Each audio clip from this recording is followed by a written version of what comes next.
top story tonight, that attack on Bourbon Street in New Orleans, killing 14 people, along with the suspect, has now put a spotlight on security plans for cities around the nation, including Savannah, the hostess city. WSAV's Sarah Smith joining us live now. And Sarah, what did the mayor have to say about the plans?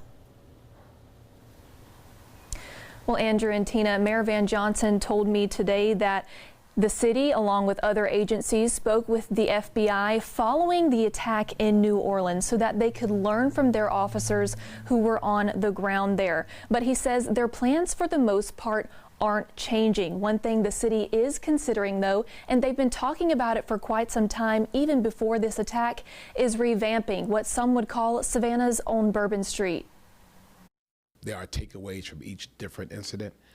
For me, it has to be a balance between public safety and freedom.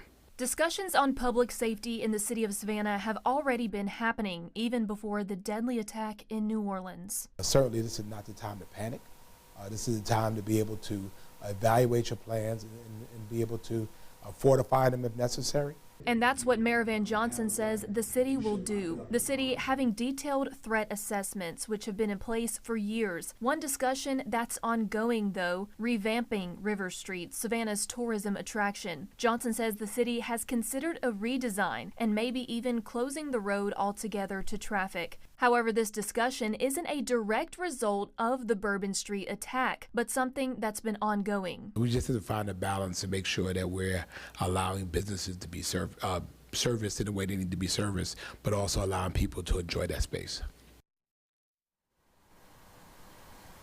Once again, this isn't something the city of Savannah is going to make decisions on soon.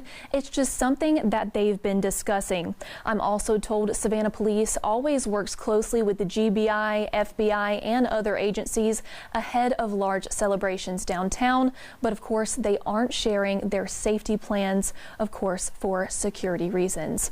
Reporting live in the newsroom, Sarah Smith, WSAV News 3, on your side. Sarah, thank you so much.